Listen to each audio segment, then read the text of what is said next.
নমস্কাৰ gtvassam এটা নতুন ভিডিঅ'ৰ মাজলৈ সকলোকে স্বাগতম জনাইছো। আজিৰ এই ভিডিঅ'টোত আমি ডিসকাস কৰিম অসম চৰকাৰৰ অধীনত হ'বলগীয়া এলপি আৰু ইউপি স্কুলৰ টিচাৰ ৰিক্ৰুটমেণ্ট প্ৰচেছটোৰ বিষয়ে। এইটো হৈছে এলপি আৰু ইউপি টিচাৰ ৰিক্ৰুটমেণ্ট প্ৰচেছৰ কাৰণে অফিচিয়েল এডভাৰটাইজমেণ্ট আৰু এইটো ওলাইছে 18 ছেপ্টেম্বৰ 2021 তাৰিখে। ইয়াতে দিয়া হৈছে যে এলপি স্কুলৰ teacher assistant teacher total post আছে 7242টা আৰু ইউপি স্কুলৰ টোটেল পোষ্ট 2112টাৰ কাৰণে এপ্লিকেশ্যন বৰ্তমান একচেপ্ট কৰা হ'ব। কেইটামান কি পইণ্ট মই কৈ দিছোঁ। Conditions for recruitment.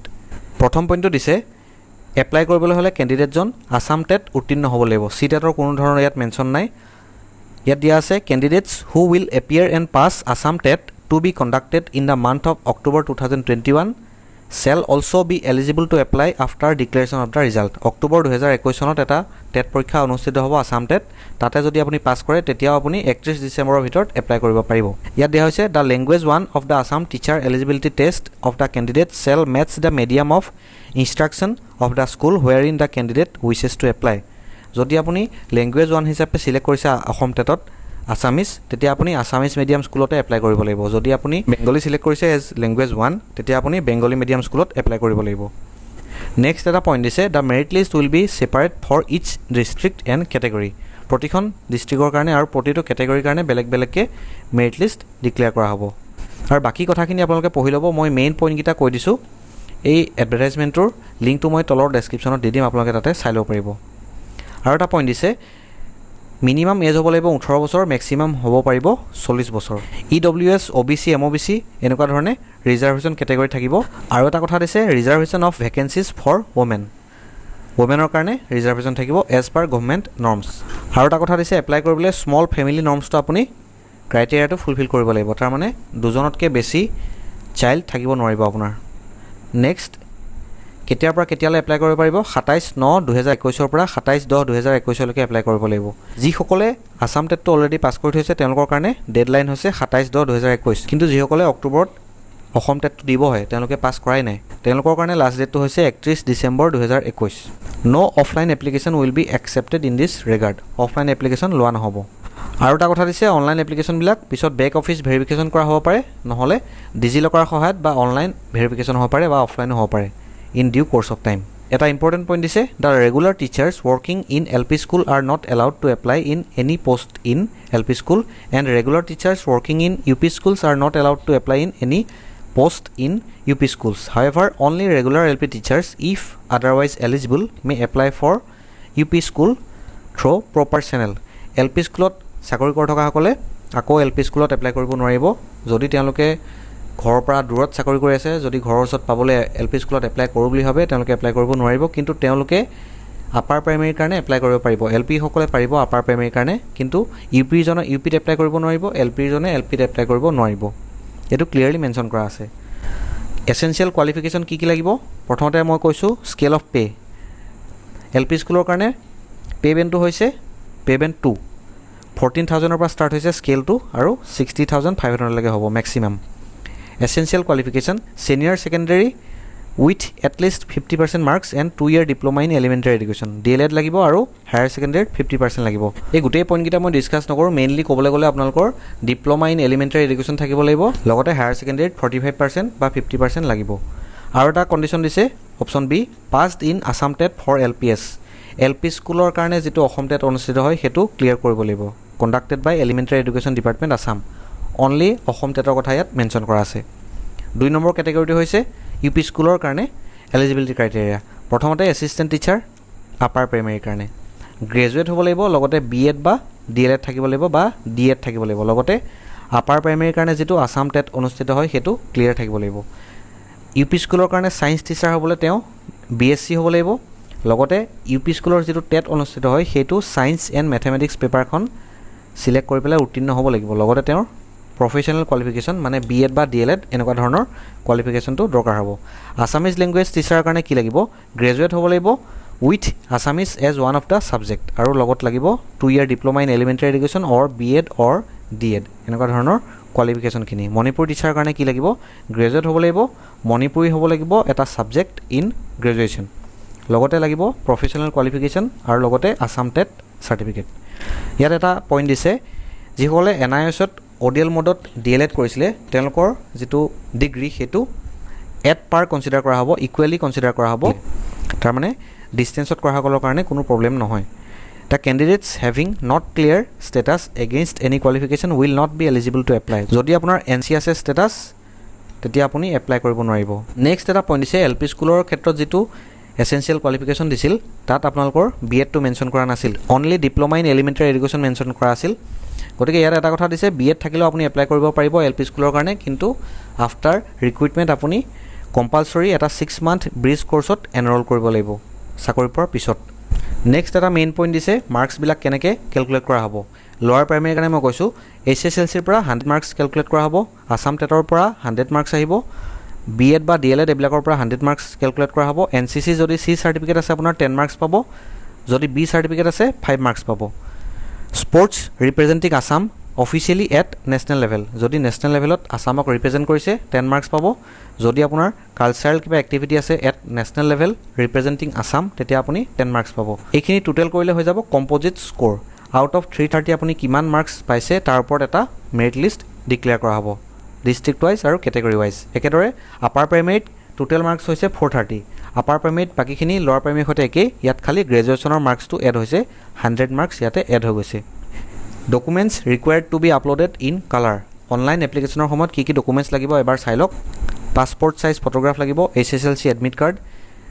Higher secondary marksheet and certificate degree marksheet and certificate any other marksheet and certificate of higher education যদি আছে দিব DLED B.Ed marksheet caste certificate certificate of NCC যদি আপুনি NCC ৰ 10 মাৰ্কস পাবলৈ এপ্লাই কৰিছিলে তেতিয়াহলে NCC সাৰ্টিফিকেটখন upload কৰিব লাগিব আসাম টেটৰ সাৰ্টিফিকেট এণ্ড মাৰ্কশিটখন আপলোড কৰিব লাগিব যি সকলে ৰিজাৰ্ভ ক্যাটাগৰিৰ কাৰণে এপ্লাই কৰিব EWC হওক বা PWD হওক তেওঁলোকে ৰেলেভেন্ট ডকুমেন্টস আপলোড কৰিব লাগিব এটা মোস্ট ইম্পৰ্টেন্ট পইণ্ট দিছে candidates should be cautious while submitting the online application as once the online application is submitted against a particular roll number of Assam TET exam they will not be allowed to submit the online application for second time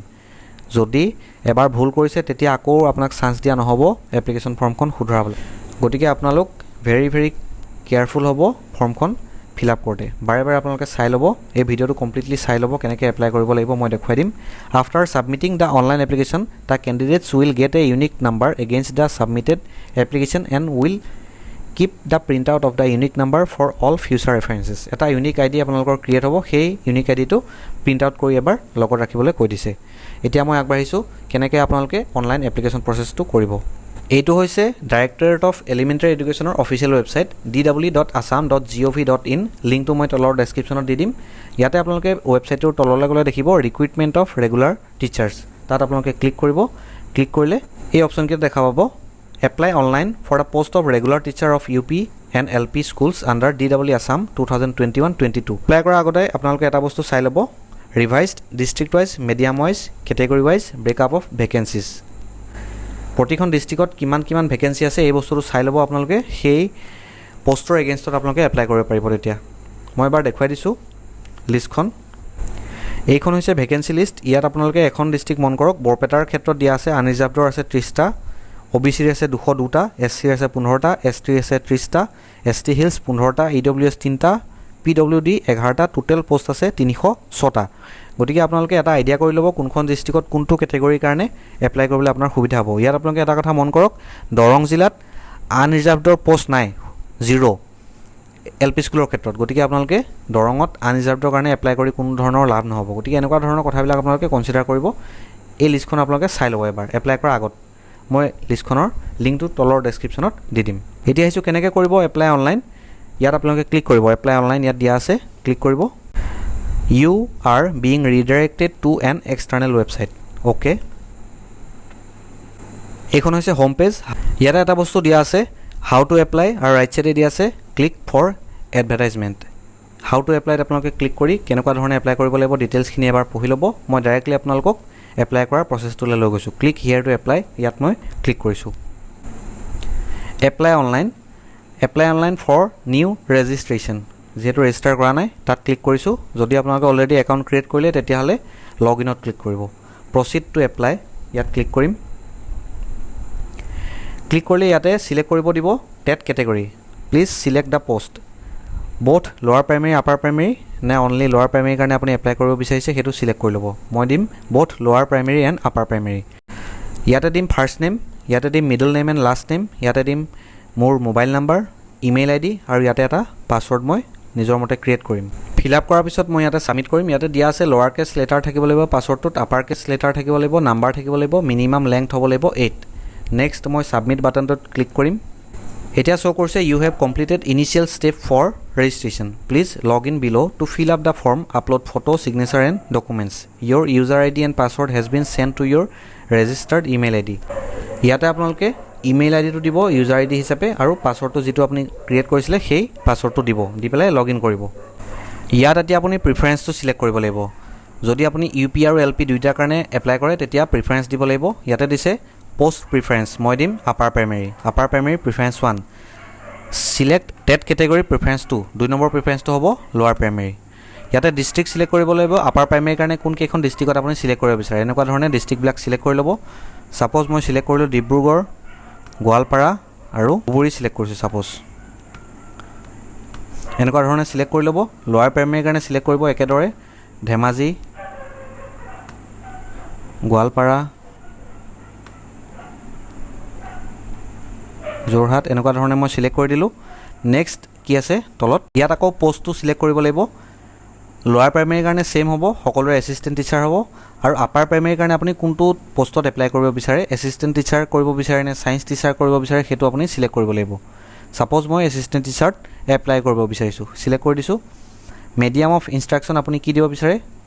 মোৰ অসম টেটত আছিল language 1 Assamese গতিকে মই Assamese apply কৰিব লাগিব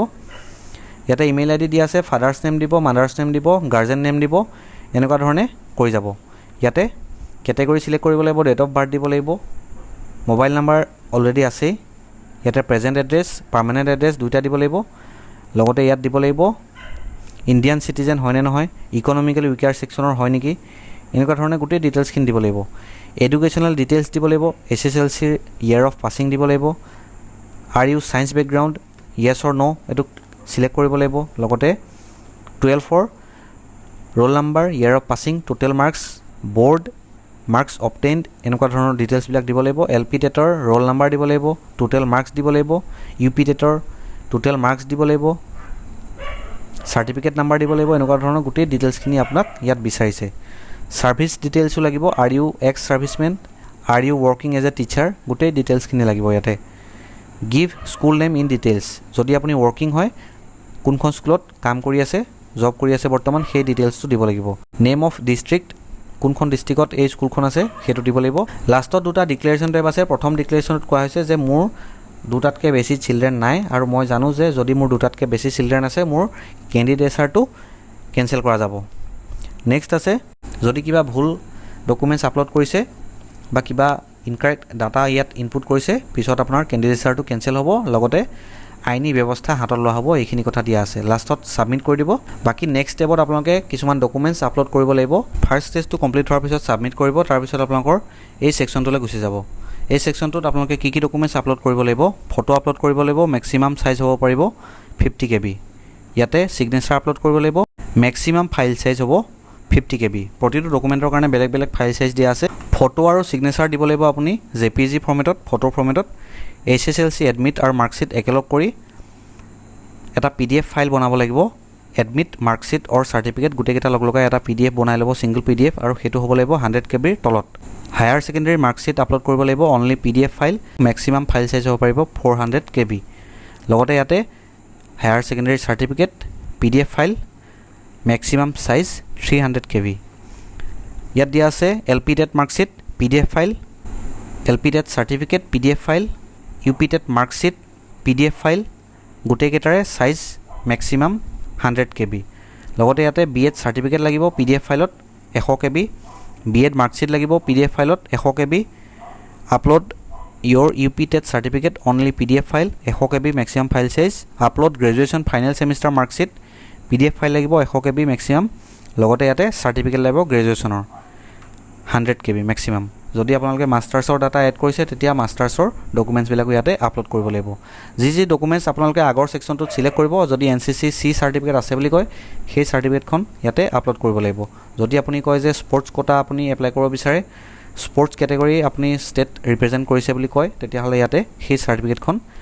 upload কৰিব লাগিব লাষ্টত সকলো ডকুমেণ্ট আপলোড কৰাৰ পিছত ইয়াতে আপোনালোকে ছাবমিট কৰি দিব কিন্তু ছাবমিট কৰাৰ আগতে এটা কথা মন কৰিব তাৰপিছত একো এডিট নহ'ব গতিকে ছাবমিট কৰোঁতে সাৱধান হ'ব লাষ্টত এটা ইউনিক আইডি ওলাব সেই ইউনিক আইডিটো আপোনালোকে ফিউচাৰ ৰেফাৰেঞ্চৰ কাৰণে ৰাখি থ'ব গতিকে এনেকুৱা ধৰণে আপোনালোকে অনলাইন এপ্লাই কৰিব পাৰিব LP UP টিচাৰৰ কাৰণে যিটো ৰিক্ৰুটমেণ্ট প্ৰচেছ ওলাইছে তাতে এপ্লাই কৰিব পাৰিব কিবা যদি অসুবিধা পায় কিবা জানিবলগীয়া থাকে তলত আপোনালোকে কমেণ্ট বক্সত কমেণ্ট কৰি জনাব যদি ভিডিঅ'টো ভাল পালে লাইক কৰিব আৰু এনেকুৱা ধৰণৰ আপডেটছবিলাক সদায় পাই থাকিবলৈ চেনেলটো ছাবস্ক্ৰাইব কৰি ল'ব ভিডিঅ'টো ইমান সময় চাই থকাৰ বাবে ধন্যবাদ